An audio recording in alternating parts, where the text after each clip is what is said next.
Ito, mga namumuti, ano. Ang tawag din, lip blight. Ito, gawa ito ng langaw. Ito yung langaw, oh. Pag malaki-laki na ang nabibili ng dahon, yung tawag din. Langaw. Folder.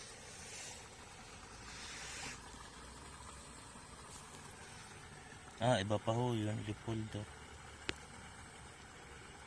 Lip blight. Oo, yun.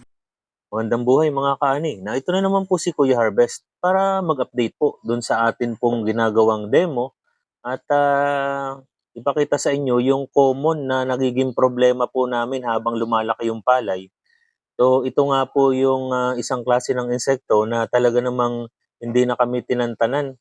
So ito po mapapansin nyo sa palay, namumuti yung palay natin. So alam naman natin na ito ay gawa ng worm maggot o yung langaw bukid.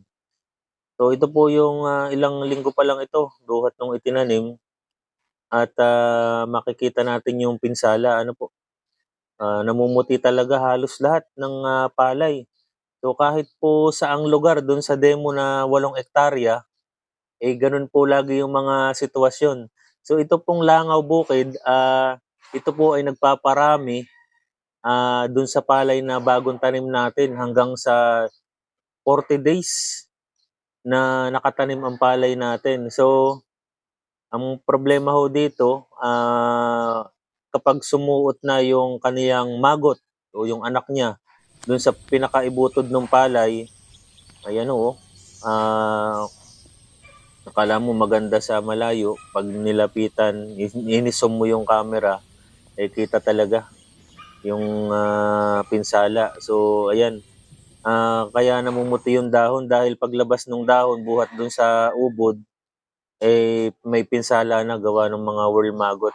So ito na, medyo malaki na yung palay natin pero may pailan-ilan pa rin mga pinsala nakikita. At ano po bang control na ginagawa natin? Actually po, wala po akong control na nilagay ho dito. Ang kagandahan po naman dito sa worm maggot, hindi po siya nakakapinsala sa ani natin, ano? So, kaya naman siya naandun, nag-i-stay sa palayan natin dahil gustong-gusto niya yung lugar na mataas ang sikat ng araw, tapos may tubig, paborable ho sa kanya yon sa pagtambay niya sa palayan, hanggang doon na siya abuti ng anak. So, yan po, yung palayan natin habang lumalaki, may mga pinsala pa rin. Pero, yan nga, kaya wala tayong in-apply dito na kahit na ano. So, ang ginawa lamang natin ditong control measures ay pinakatihan natin yung palayan, yan, ganyan, kati. Para umalis sila, mainitan sila, at humanap sila ng ibang lugar na matatambayan. So, makikita natin na maganda rin ang epekto niyang pagpapakati sa palay. Yan. So, dahil medyo malapit na rin maglihi, nag-dissect na rin po tayo pero nakadalawang dissect po kami, talagang hindi pa rin namin makita yung Primodia. So, na late delay na po ng mga 7 days. So, dapat po ito'y naglilihi na. So, medyo nag-testing po kami ngayon dito sa tagiliran ng Pilapil. Baka may makuha kami. Yan yung pinakamataas, ano. Hmm. Yan yung tinanim natin, eh.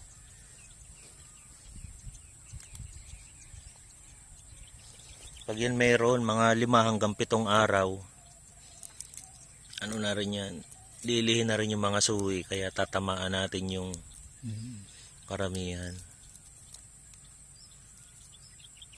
Ikalawa na ito, dito na. Yan, ikalawa na yan, oh. Kasi yung pinakadulong buko. Buhat sa ikalawa. Ito yung ikalawa, di doon. Dito, putulin nyo dito. Yan, tingnan nyo ngayon.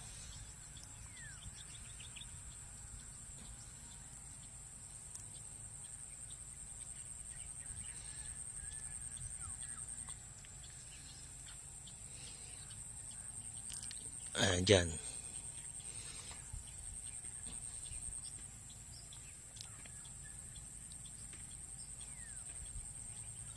Baka nyo pa.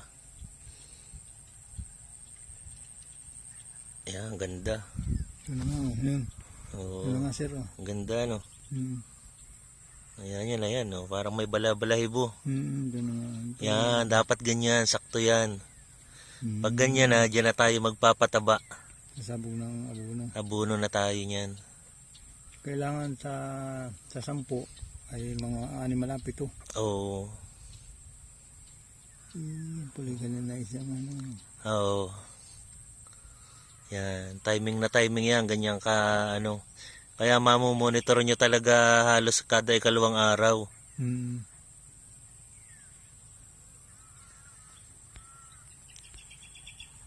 Puligan ang ipagsasabog. Mm. So ayan po, dahil meron na po dun sa mga gilid ng pilapil na nakita tayo na naglilihi. Bakit po ba nauuna yung gilid? Dahil kalimitan po lahat ng sustansya doon na iipon. Yung mga banlik doon na iipon sa gilid ng pilapil. Kaya mas mataba yun. So mas mabilis maglihi kumpara dun sa iba. So inaasahan po natin na mga ilang araw na lamang yung kabuuan nung palayan ay maglilihi na yung mga matured na itinanim natin, yung mga unang tinanim. So kapag naglihi na yun, makita natin na para po sakto na sa pagkaramihan ng paglilihi ay tamang-tama yung paglalagay ng pataba para mas marami tayong maging buhay at maging butil nung palay po natin. So hindi po dapat tayong umaasa doon sa bilang nung palay nung maturity kasi nga po nababago po Depende po sa sitwasyon sa palayan. Katulad niyan 'pag inatake tayo ng worm maggot o langaw bukid, nade-delay ng mga 1 linggo ang palay natin. So yun lamang po at like, share and subscribe.